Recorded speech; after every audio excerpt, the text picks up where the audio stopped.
Thank you, everyone. First of all, I want to say I'm just thrilled about this award, but I really don't deserve it. It's the financial crisis that gets the award.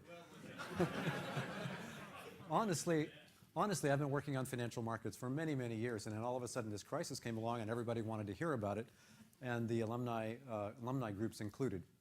Had it been, let's say, a pandemic of some sort of like H1N1, you would have seen Professor Larry Wine up here. Or if it had been a constitutional crisis, you might have seen Keith Kriebel or Dave Brady up here. But this year it happens to be financial crisis, so I get this award. Thank you very much for the award. And because of it, it's my responsibility to tell you a little bit about what's been behind this, that is, this financial crisis. It's not only my responsibility, it's my great pleasure, because it may not be apparent to you, but it's really what professors love to do, is to talk about their research, and this is an area in which I do research and teaching. So what I want to do is, over the next few minutes, leaving plenty of time at the end for me to hear from your questions, is to kind of lay out some of the key events and where they have left us now. Short meaning we have a lot of work to do to make sure that this doesn't happen again, or at least if it happens again, we will have at least done our best to make sure it doesn't happen the way that it happened this time, and somebody else will take care of the next one. So I'm going to talk for a few minutes, and then so get your questions ready, because I'm going to count on you. I'm not going to take up certainly more than half the time, probably less than half the time. So the fun part, for me at least, comes at the end. Now, as you know, about 2 years ago, a lot of subprime mortgage borrowers didn't pay back their loans, and some large mortgage financing companies like Countrywide and New Century got into serious trouble. That caused significant losses that surprisingly didn't really have a big impact on the stock market or on investor fear for some time. But then last year, as you know, things started to get quite serious. In March, the big investment bank, Bear Stearns, failed due to a run of a form that I'm going to talk about. Not a traditional depositor run that you've seen photos of during the Depression, but a run of various kinds of capital market counterparties that I'm going to describe. That's kind of the intellect content for today's talk, but the rest of it is color commentary. Now, it's sort of a scary topic for the end of an afternoon of an alumni reunion, but anyway, there is some content here. Now, as you know, the scariest month of all was September of last year, beginning essentially with the failures of the two huge mortgage agencies, Fannie Mae and Freddie Mac. The government had to take those over because they were bust. Then, shortly afterwards, on a weekend, Lehman was about to fail. During that same weekend, Lehman Brothers is a very large 150-year-old investment bank.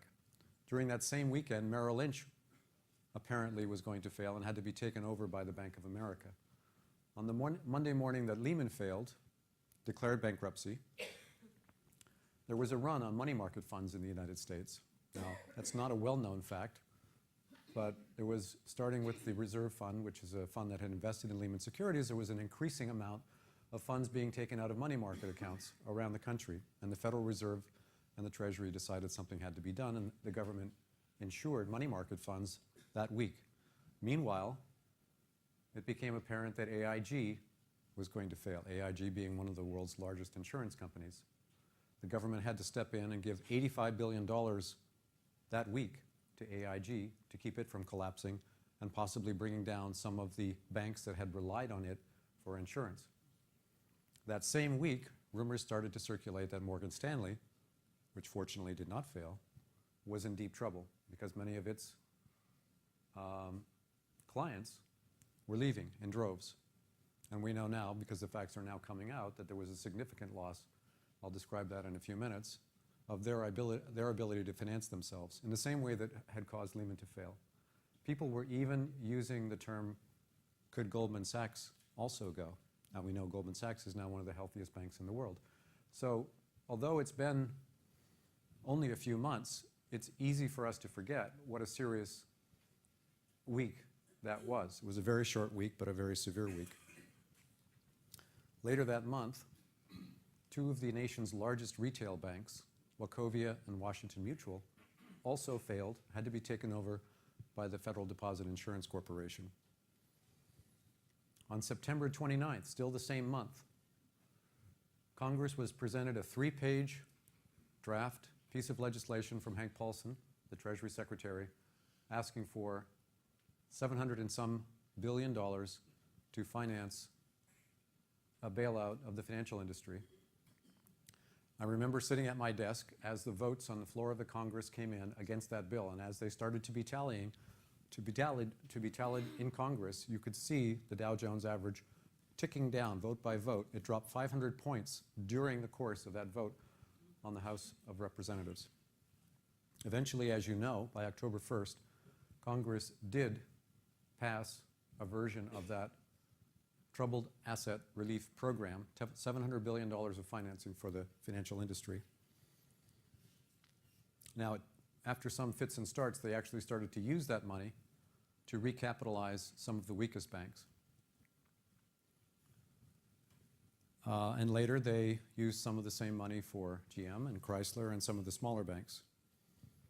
In 1 week in October, the Dow Jones average lost 22%. Its worst ever performance since the Great Depression.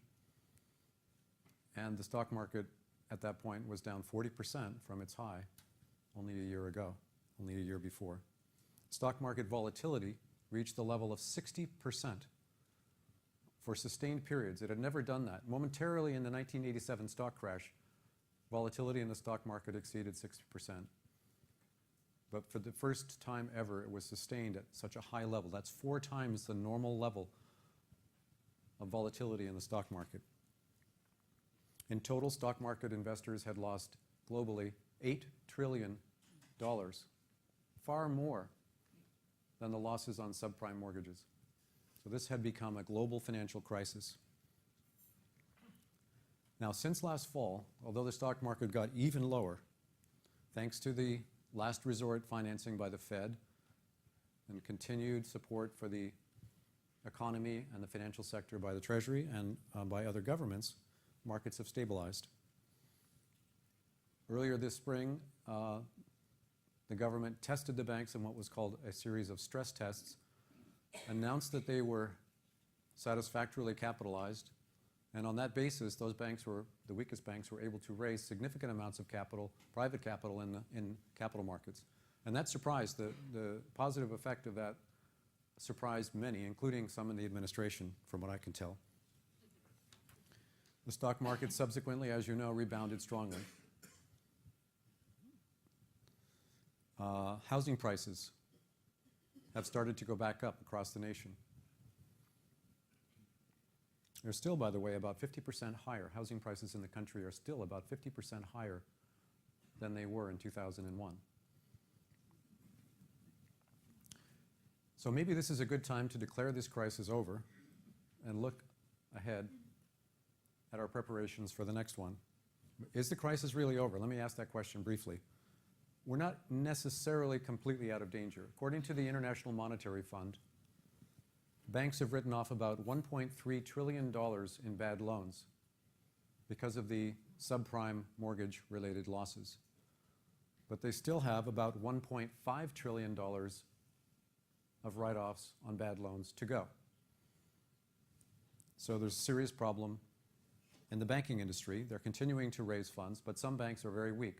Among the big banks, the ones that are dangerous to the rest of the financial system, the too big to fail ones, only Citibank is in deep trouble, in my view, but it's on life support from the federal government, which has pumped $45 billion of capital and has guaranteed the performance of $300 billion of Citibank's assets. So Citibank is not going to crash and cause a big problem, but this is the kind of bailout for which we need to make better preparations. We don't want the government to have to step in and spend so much taxpayer money next time. We want to be prepared to allow these large banks to fail without dire consequences to the rest of the economy.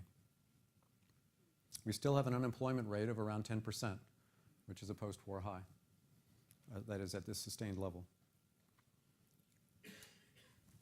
Between a fragile banking system and a very weak economic growth for the next few years, positive but very weak, I don't think we're entirely out of trouble, but the most likely path is that we will continue to recover, that we're on a stable, low-growth path for some years to come. One might be concerned there's, in fact, given the run-up in the stock market and the fact that people generally believe that we managed to get out of this crisis in reasonable shape, I'm a little bit worried that people are relying on the central banks and governments of the world to fix these crises as they come up, and that we will not fix the infrastructure of the financial system so that we don't leave it to chance and maybe good luck and some smart people being in the right place at the right time, but rather we just have a more robust financial system the next time around. And what I want to do, and this is kind of the sort of hardcore for those of you that are into hardcore finance, is the hardcore part.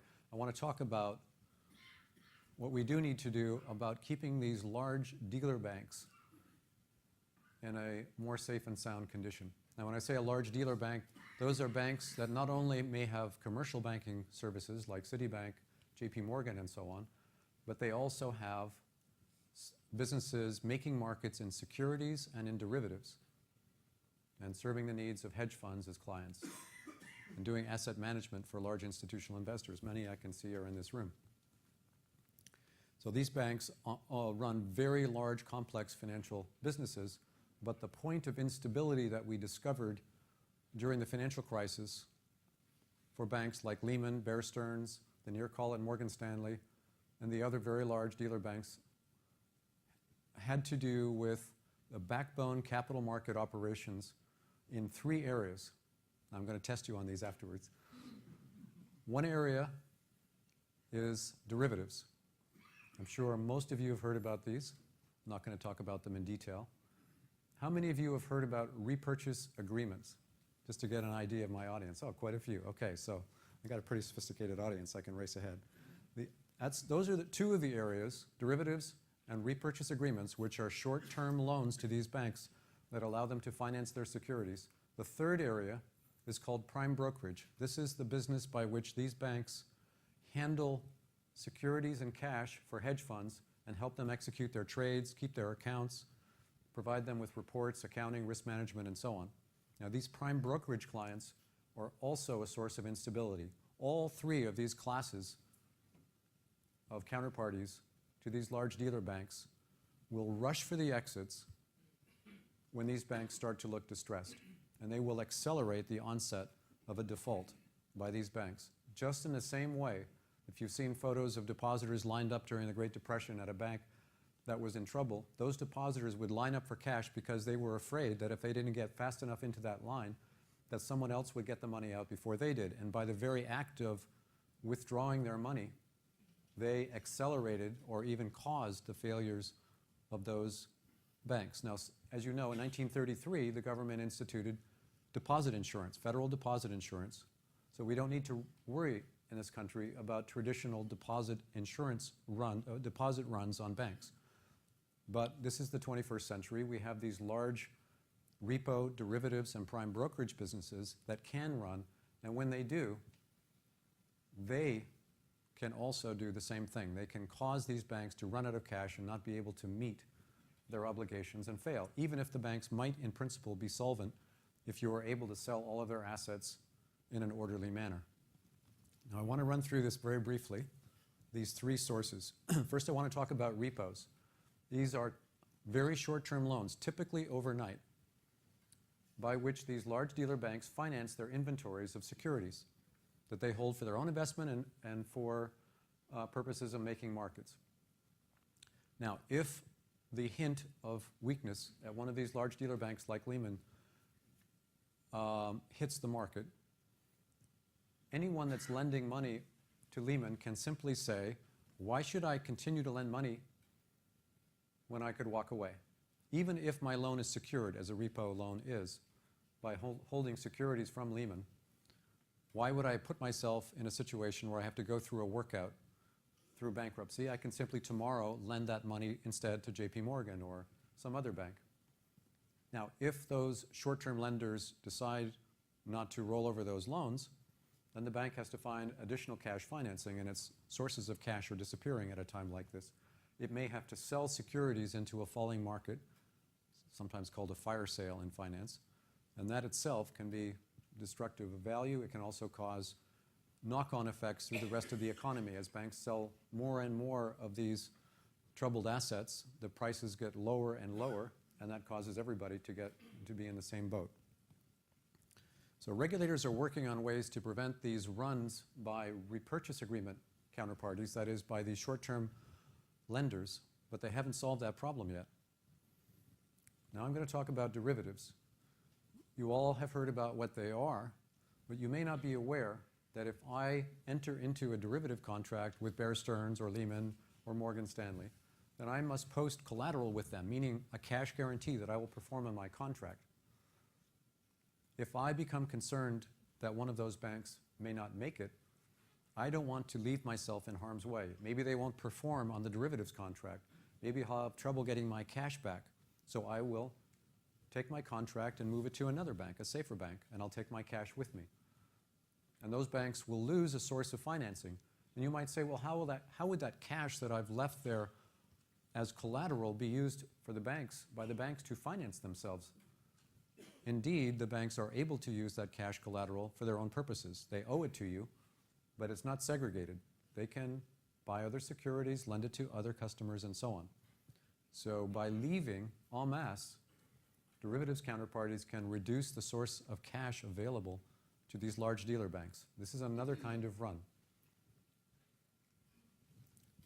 The third area that I mentioned is prime brokerage. Prime brokerage means, as I mentioned earlier, hedge funds or other institutional investors are provided services by these large dealer banks basically in securities transactions. That's the most important service that they provide. And when a hedge fund is working with Lehman or a Bear Stearns, which were very active in this business, they would typically leave their cash and securities on deposit at the dealer bank, Lehman, let's say. Now, in the United States, there are some restrictions on the ability of Lehman to use those cash and securities left on deposit with it by hedge funds. There are some restrictions on the ability of Lehman to reuse that cash and securities for its own business under the Securities and Exchange Commission 15c3 rules. However, by a rather arcane series of transactions, there is nevertheless a substantial source of funding available. When I post my securities at Lehman, it can then lend them to another investor in the economy or use them as a collateralized loan to a certain extent, subject to SEC rules. Just to give you an idea of the degree to which a run by prime brokerage clients could remove your ability to finance yourself, consider the case of Morgan Stanley. Now, because it survived, we actually have its numbers before and after of how much securities that were left with it that it could use to finance its own business. In the report that it provides before Lehman's fail, $900 billion of securities were left with it by others that it could use to finance its business. In the first report available after Lehman failed, less than $300 billion. So a $600 billion reduction. Now, that doesn't mean $600 in cash, because in order to be able to pledge those securities, they had to provide cash to some extent to their hedge fund clients. Nevertheless, a substantial source of loss of liquidity because of the departure of those hedge fund clients, which almost, according to some accounts, ruined Morgan Stanley's business. If you read a new book that just came out this week, I got my copy on the first run by Ross Sorkin, a New York Times reporter, called Too Big to Fail, or you read his teaser article a few weeks ago in the Vanity Fair on the week that Lehman failed about how Morgan Stanley's business was suffering from departures of prime brokerage clients, you might be frightened. For example, Morgan Stanley started that week with $140 billion of available cash, and it ended the week at $30 billion of available cash. It was going down $20 billion a day during some of that week. The United Kingdom has no restrictions on the use of securities, and it still doesn't. I think that's something that needs to be fixed, and I think the U.S. rules could also be tightened up somewhat. The derivatives legislation that needs to be, well, as you know, there's a series of bills before Congress right now on how to fix the over-the-counter derivatives market with respect to things like clearing, which is guaranteeing that these contracts will perform by a third party. This legislation is under tremendous amount of pressure from both sides. Some of the lobbying is improving the legislation, some of the lobbying is not improving the legislation. I've been to Washington several times in the past year on these derivatives legislation issues, talking to people in Congress. I'm going to go again next Wednesday and talk to the Senate Banking Committee. And I can tell you that it's completely unclear right now how this is going to come out. So in the repurchase agreement area, in the derivatives area, and in the prime brokerage area, there is a lot of work to be done. The Obama administration has also proposed legislation for how to wind up, that is to resolve a failing financial institution without necessarily letting it go into bankruptcy. And the House Judiciary Committee met yesterday to debate how that's going to be done. That's still quite up in the air. And there are some serious problems in getting financial design that allows these large financial institutions to wind up their affairs in an orderly manner. None of the legislation that's been proposed so far, I think, is going to accomplish that. I'm making some proposals, and some other economists are making proposals for having a contractual automatic restructuring of the balance sheets of these banks when they become distressed. So the idea is there's a bit of fine print on the back of a bond contract or an equity contract that says in the event that this large systemically important financial institution gets into difficulty, hit this button, and for example, in the case of a debt contract, the debt obligation will be replaced with shares of equity at a certain ratio that will allow the bank to get recapitalized without having to go through necessarily a bankruptcy. So I think that's not a panacea, but I think some thoughtful, non-disaster related automatic restructuring of these financial institutions could be very, very useful. Now, in all of these areas, these are not going to take care of simple issues of management. I know that any of you that are not involved in the financial industry, many of you, because you came through Stanford Business School, are heavily involved in management. Many of the failures that we saw in the financial crisis were simply management problems. For example, at AIG, if you read the article in Vanity Fair by Michael Lewis, had a very severe problem with its senior management and board of directors not understanding the huge risks that AIG was taking in a very concentrated type. If you go to, for example, Bank of America, one of the nation's largest banks, at the peak of the financial crisis, there were no non-management members of the board of directors of Bank of America that had professional experience in the banking industry. Bank of America, as you know, took a lot of risk when it bought Merrill Lynch, and the CEO has now been slated to leave. I think having boards of directors of large systemically important financial institutions with more expertise in finance might be a very good idea. Now, I've mentioned some of the things that we can do about this sort of a financial crisis. What about the ones that might happen next? I want to finish on that note. What are they likely to be like? Well, we actually have a pretty good history. There's a wonderful new book by Carmen Reinhart and Ken Rogoff on financial crises, a history of financial crises. They go back 200 years. And it turns out that for the last 200 years, on average, the United States has been in a financial crisis about 1 year out of every 8. For the United Kingdom and France, the average is about 1 year in 10. And countries with very large financial centers, like London or New York, tend to have financial crises more often, and it's not surprising why. Now, Lord Turner, the head of the United Kingdom's Financial Services Authority, has suggested that maybe it's not a good idea anymore for London to be a financial center, and that they should tax financial institutions so heavily that they become that they reduce the size of their financial sector.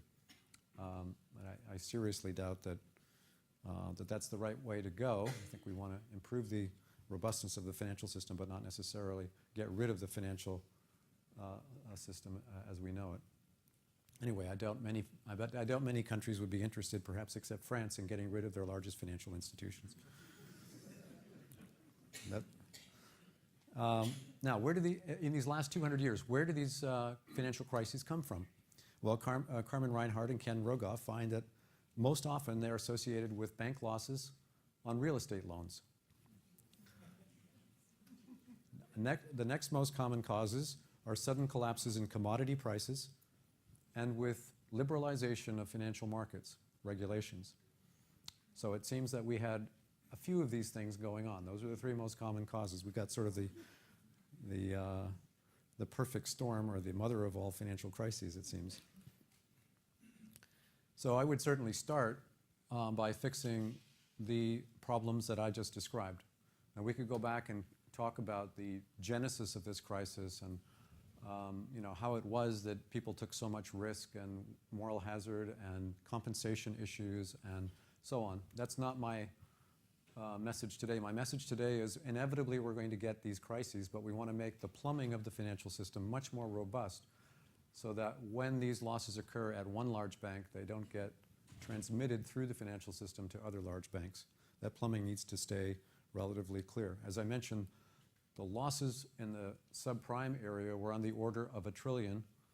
The losses to the entire global macroeconomy have been estimated, on the stock market alone, about $10 trillion, but more broadly, many more trillion than that. As for what might be completely different next time, well, the world is changing. We rely a lot more on electronic infrastructure.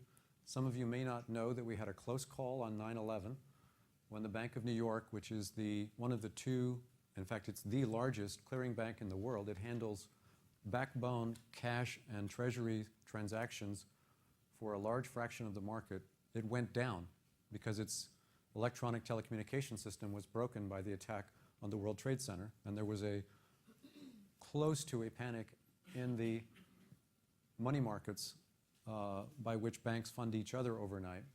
But that was averted because the Fed acted very, very expeditiously. But we have an increasingly electronically interconnected financial system, and we want to pay extra close attention to security because who knows, maybe that's an issue that could come up in the future. Another issue that concerns me to some extent is that financial crises tend to happen also at times of major global currency market instability. Now, we've had a long run of stability in global currency markets because the United States has the global currency, the only currency that's generally accepted in large volumes for backbone transactions around the world. One of the reasons that the euro, which is an equally highly demanded currency for retail purposes, is not as big of a backbone currency, is that it doesn't have a single government bond market. It has many different government bond markets, one for each country. But the United States, for good or bad, has an immense government bond market. And as you know, countries like China and many other countries use U.S. treasuries as their store of value for many purposes. So the United States has a kind of franchise going on its own currency. It gives us a huge advantage. But we can't count on that being there all the time. And if there's the next time that there's a financial crisis, if there isn't a safe haven, which is the U.S. dollar, where everyone can go and duck and cover, that could be a source of concern. As you know, the interest rate paid on U.S. Treasury bills went negative during the financial crisis because everyone wanted to own Treasury bills, and they were willing to lend money at negative interest rates in order to get those Treasury bills as a safe haven. Now, I said I wouldn't go on too long, and I hope I haven't been too scary, but I'd like to open it up to questions from you all, and we can have some fun discussion. Maybe you can make a lighter story out of this. So I'll try, I guess I'm moderating this, so I'll try to go around. Are we going to use microphones in the audience, or am I just going to repeat the question? I'll try repeating the question. So I'm going to start with the gentleman that had his, yes. The financial markets have had independent institutions like, okay, the financial markets have had independent institutions like the Depository Trust Company or the futures exchanges, which have acted as settlement intermediaries for those markets and have basically taken away counterparty and settlement risk for those markets and maintain collateral in the futures markets. Do you have any suggestions as to how what is now the over-the-counter derivatives market could come up with an analog like that? Yes, I do. In fact, that's what I was testifying to the Senate Banking Committee about last summer. There's a thing called a central clearing counterparty, which is exactly the analog that you spoke of, but it operates in the over-the-counter derivatives market, and it does exactly what you proposed. Instead of me being at risk to you, I would call Dwayne and I would say, Dwayne, could you stand in between us so that if he doesn't pay me, you'll still pay me, and if I don't pay you, if I don't pay him, you'll still pay him. Dwayne's going to guarantee our contract. That's what a central clearing counterparty will do, and he'll charge a fee for it, and he'll ask us to post collateral with him, and he'll have uniform standards, and he'll stand in between these systemically important financial institutions to make sure that if one topples over, it doesn't bring the other one with it. There's been a huge debate over the structure of this market, but Congress has decided that it will favor the placement of over-the-counter derivatives in those clearinghouses. Now, that will not take care of an AIG problem. The AIG derivatives were exotic. They were customized. And if I called Dwayne and I said, Dwayne, I've got these AIG type of credit derivatives, can you handle those? Dwayne would say, no, that would put me at risk because I don't know how to price those on a daily basis. And if I was to fail, if Duffie was to fail, Dwayne would not be in a position to be able to unwind those positions very easily. So that would put him at risk. And that would, because he's systemically important now, that would put us all at risk. So those central clearing counterparties can handle the plain vanilla standardized contracts. They can't handle the others. And in my view, we shouldn't kill off the others entirely because there is a lot of useful customization that corporations need to do. But we should charge the banks a higher capital charge if they're going to do those customized products to make sure that they have the capital to stand behind them. So that's my answer, sort of a long answer, but that's the answer to that one. Now there's a gentleman just in front of the video camera. Yeah, in the white shirt. What do you think would have happened if the government wouldn't have backed the insurance of those credit default swaps for AIG? Because I think that a lot of people think they would have left that alone. It may have solved itself, but you probably have a I better asked a few answer. people about that, and including some people at the government, and the answer that I got is if we had had a little more than 24 hours to think about it, we could have done it a lot more cheaply. The government was concerned not so much about AIG, but about the fact that AIG was offering insurance against subprime mortgage losses to various banks, and it was concerned those banks would suffer so much. So with hindsight, in fact, not very much hindsight, the government should have said, we will guarantee those insurance contracts, but we're not going to guarantee AIG. We're going to cover the key insurance contracts, so maybe we're going to lose $10 or $20 billion, but we're not going to lose, now it's up to $150 billion. Now, we may get some of that money back, but my guess is we're going to lose quite a few more billions than we needed to have lost. And that, we didn't have the proper oversight, management, corporate governance, risk management, and because of that, we weren't prepared, and we had to move on an emergency basis. I can understand the government making some mistakes on an emergency basis, and we just want to make sure that next time we have more advanced planning. Got lots of questions. I'll start with this gentleman right here with the sweater. What do you think of Paul Volcker's proposal to reenact Glass-Steagall? The question was, what about Paul Volcker's act to reenact Glass-Steagall? By the way, Mervyn King, the governor of the Bank of England, has proposed something very similar. I think it would take care of a lot of the problems of commercial banks failing because they're attached to investment banks like Goldman Sachs or Morgan Stanley, but I don't think it's going to cure the problem. It would help somewhat. It would also make commerce a little bit, have more friction than I think it should have. So overall, I think we can do better than that. If it was the only thing that was available, I would go for it, but I think we can do better than that in terms of keeping the capital markets as efficient as possible. All of the measures that have been proposed, including the ones that I have proposed, are going to require more capital to keep the financial industry going. That means the financial industry is going to be more expensive.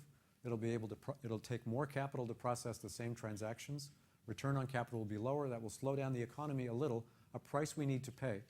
But we don't want to, in my view, throw capital at every problem until the point at which the financial industry is so inefficient that the trade-off goes the other way and we're losing too much economic growth because this plumbing the pipes are too small, basically. That's my concern.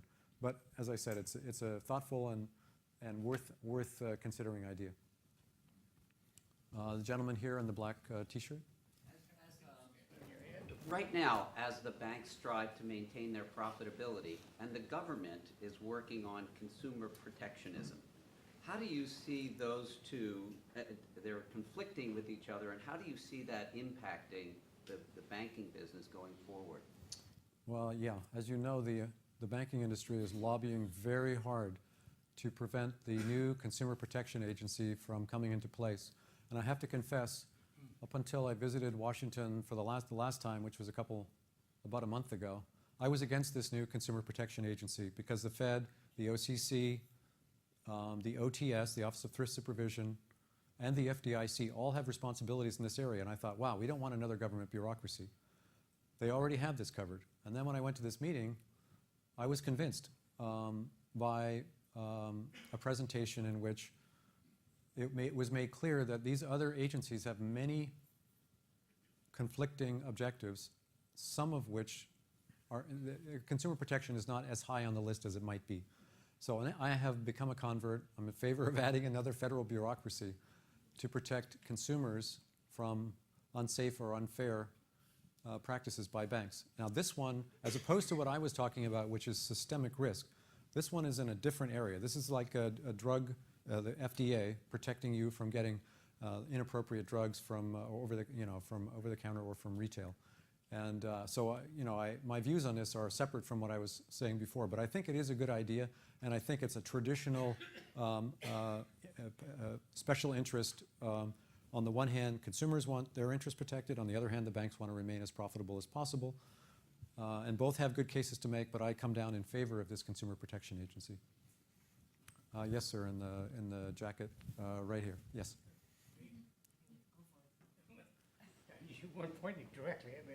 At any rate, the question is, short of complete failure of two of the largest banks, Citi and Bank of America, is there a almost middle way in which the federal government could restructure, take over those two banks, restructure them, and give them a brand new charter to deal only in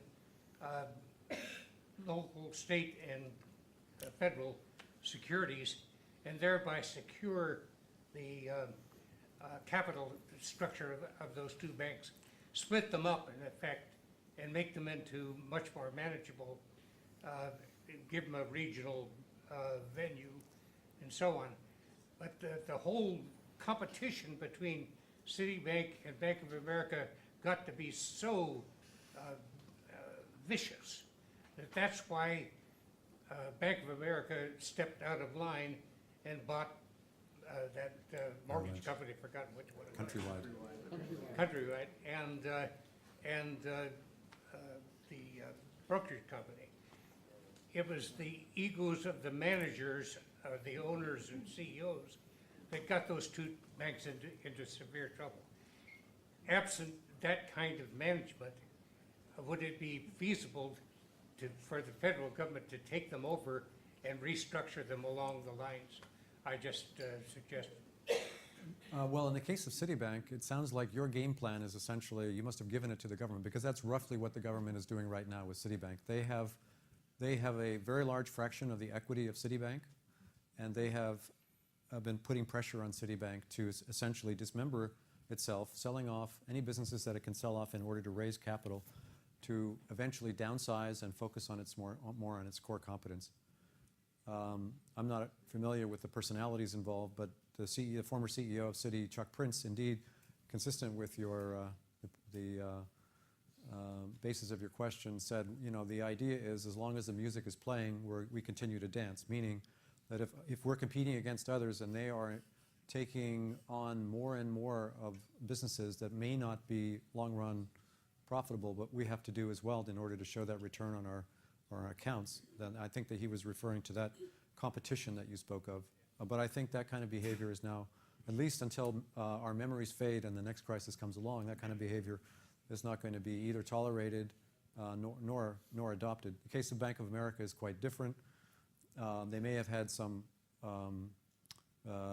management problems, as I spoke of before, but they haven't been told by the government that they need to be dismembered or downsized. The government is waiting to see whether or not they can come out of this on their own. So I think the government is more in that case standing on the sidelines.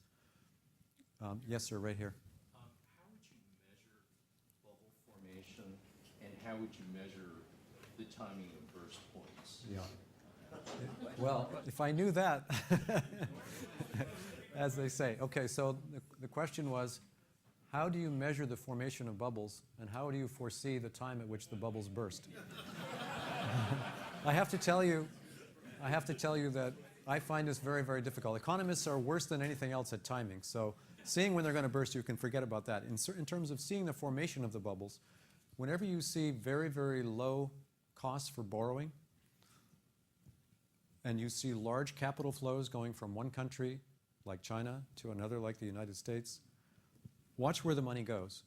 And probably that asset class is getting too much investment. The risk premia are shrinking, and there's an encouragement to take more and more risk. Now, did I see that? No. But my colleague at Yale, a friend of mine, Bob Schiller, gave a talk in the room next door, actually room 162, right over there, about 2 years before the financial crisis, and made a very compelling case that the price of U.S. real estate had been bid up to unsustainably high levels relative to the services offered by housing real estate, in comparison with other measures like how much does it cost to rent a house as opposed to buy it. Those two numbers are always going to be different, even when one is capitalized on the same basis as the other, because people like to own versus rent or vice versa. But the ratio between those two prices had gone completely out of whack in the previous 5 or 6 years. And he was right, but nobody else saw it. He and only a few other people were either smart enough or had spent enough time with the numbers to actually scope it out. And that's where fundamental investing, and I know many of you do that, comes in. It's you guys are all responsible for keeping those prices in line. Yes, sir. Focus your remarks on the liquidity issue. If there's Yes. a run on the dealer brokers, but we had two problems. One was liquidity, but the more fundamental one was the valuation and the leverage. In 2004, the SEC changed the regulation of the leverage available to the top 5 dealer brokers by going from just the ratio of assets to equity to the sophisticated formulas based on rating agencies, which you all know are based on false statistical analysis today. But you haven't talked about that. Yes. What do you think about that? Yeah, I picked up the story after the banks had already become weakened, and I sort of followed the entrails to the point of failure from point of weakness. But what caused them to become weak was, exactly as suggested, they took too much risk relative to their capital, and that was allowed, particularly among the U.S. investment banks. The European regulators have been saying all along, we don't think that Bear Stearns, Lehman, Goldman Sachs, and Morgan Stanley are properly, their capital is sufficient. And the SEC said, as you suggested, well, we have these capital requirements. And Hank Paulson testified to Congress the week before Lehman failed, literally the week before Lehman failed. And Chris Cox, the head of the SEC, testified before Congress, literally the week before Lehman failed, that they had adequate capital. And it was Chris Cox's responsibility, and I actually met with him recently. He was very honest and straightforward. He said, that was the best numbers we had. But obviously they weren't good enough. So the way that these numbers are kept is insufficient. It's not adequate.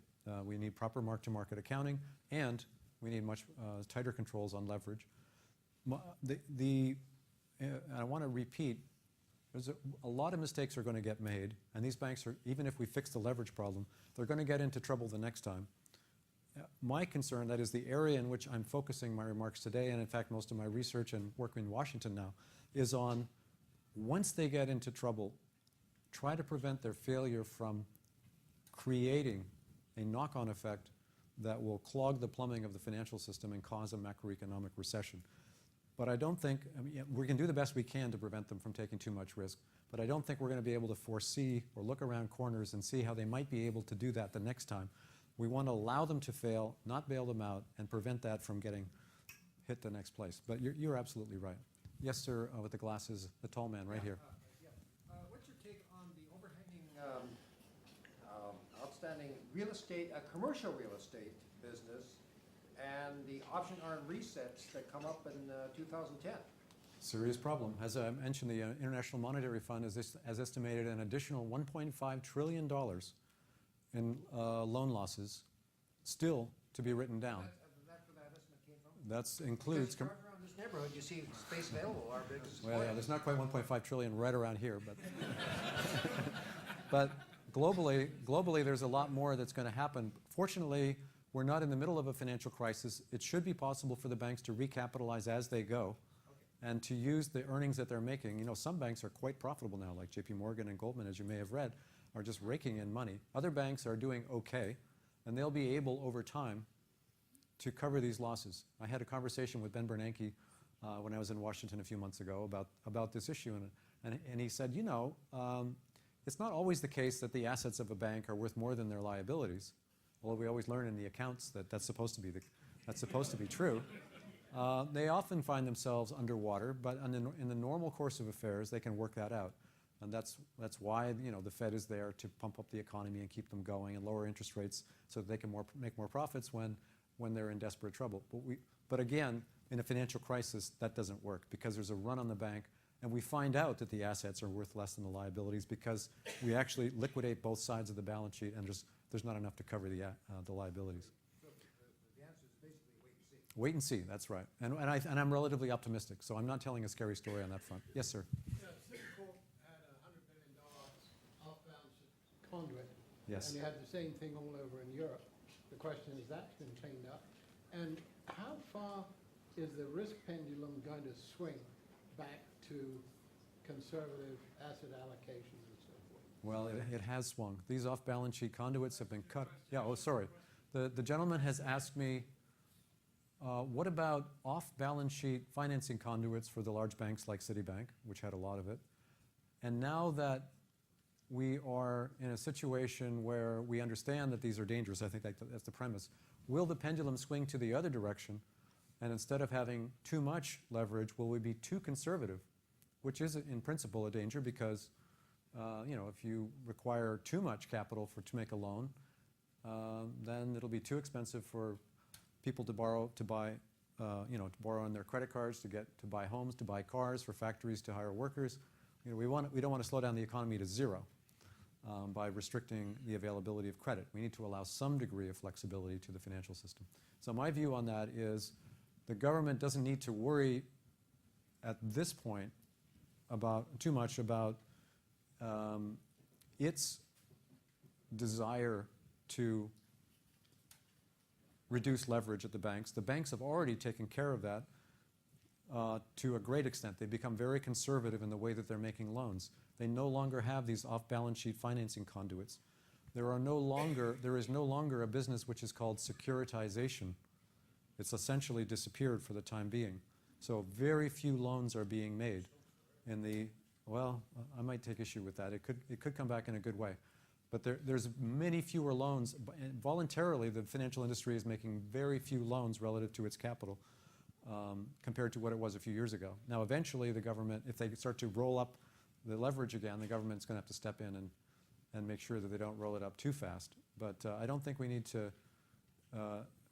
to worry about the government putting the brakes on too hard. Maybe the financial industry has to figure out how to get more efficiency on its own for the time being. Okay, I've got a gentleman back here with I can't read anything on your name card. I'm confused by when you're talking about the banking system. What is the banking system? If you take the regulated banks, as I understand it, only about 25 or 35% of the savings were flowing through them. Most of it was flowing outside. Now, some of it was obviously these off-balance sheet vehicles. But so far, everybody's talking about the banks. One of the real problem may be out there in the unregulated, the classic example were mortgage brokers that were unregulated totally, creating a lot of the subprime mortgages. Could you comment on that? Sure. What is the banking system today? Sure. About 25 years ago, the ratios were reversed from what you said. The banking system was about 2/3 of lending, according to the flow of funds information from the government. And now it's about 1/3 of lending. And the rest of it is what's called the shadow banking system, which is what you're referring to. And these are non-bank conduits for getting credit to consumers, home buyers, factories, private equity, hedge funds. And it happens through many different kinds of vehicles, the most important of which, in terms of volume, was securitization, which allowed banks to originate loans but not continue to be the lender, but rather pass the loan to another investor in a package which is quite complicated called a collateralized debt obligation.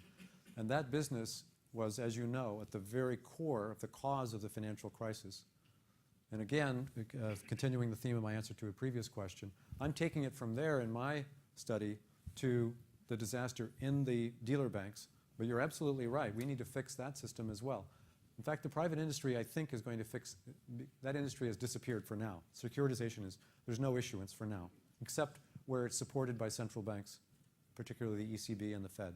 But on the private side, it's just going to start dribbling out new collateralized debt obligations again. And I think it's good if it's done well, and it looks like it's going to be done much better. We don't have to worry about them making too many wild and reckless loans now because investors don't want those kinds of shadow banking collateralized debt obligations very much now. They have to be done very safely in order to attract investors. There's going to be improved transparency standards. There's a system that's come into place in the residential mortgage-backed securities market for improved transparency. There are some ratings issues we could talk about another day, long, complicated story. But I think that industry is going to come back in a much healthier and safer way. And it'll be another 20 or 30 years at least before it gets us into a very serious problem again. Yes, right next door. Yes, gentlemen. Listening to you, I had the impression that what went wrong was that people in charge had the bad judgment. They were taking too much risk. And part of the answer to that, I heard, was, well, better regulation to prevent them from making mistakes. That in itself bothers me a bit. Do you want me to comment on that one? Or? Maybe it's two questions, but I'm going much further than that now. Back a few years ago, the Enron scandal led to the demise of Arthur Andersen. And there are, I think there are about a dozen people who are in jail now because of that. When AIG Financial Products was guaranteeing banks to the tune of tens of billions, 350 billion, without making adequate provisions, is that just bad judgment?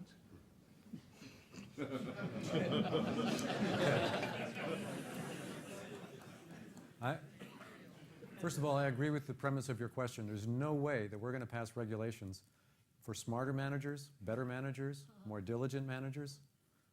Nothing that I've suggested would have the government go in and say, one individual is not qualified, another individual is better, or you'd better shape up and be smarter. The government is not going to be effective at that. It's the same thing as trying to outlaw fear and greed. It's not going to be an effective thing to pass a rule to say that investors shouldn't be afraid or they shouldn't be greedy. What we need is a sound system of financial infrastructure. We need the plumbing, the valves, the pipes, the joints, the tubes, all have to be very robust, safe, big diameter. They can take big gushes of risk, of capital flows without breaking. And if one of them breaks, it's not going to bring down all of the rest. That's what I'm personally working very hard for. In the area of derivatives, for example, these clearinghouses that the gentleman up here was speaking about. In the area of repurchase agreements, I'm proposing a utility which would be just like an ATM machine. You stick in your securities, you get out your cash. There's no discretion. And you have to put in the right amount of securities per unit of cash.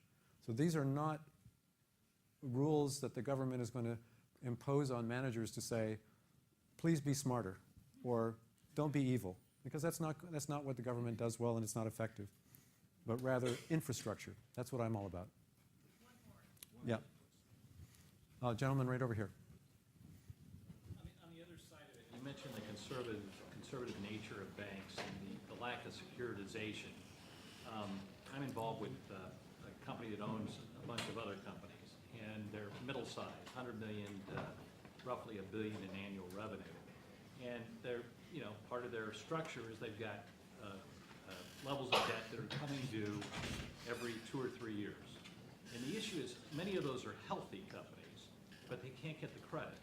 So they're not only being hit by the general slowdown of the economy, consumer confidence and everything else, in both on consumer and industrial side, but they're now having to come up with cash that may not be on their balance sheets. That's the comment. The question is, when is that going to turn around? Interestingly, I have a PhD student who just left and has now taken a job at Boston College, who's done research on as you move from recession to growth period in the economy, how banks tighten and loosen their lending standards. Now, this is not just they charge more interest rate or less interest rate. They actually restrict credit more during recessions than during expansions. And he's shown quite conclusively that that exacerbates the losses, because it's at the peak when you're providing loans freely that you're building up this immense quantity of debt that's going to have very low recovery in the event of a recession.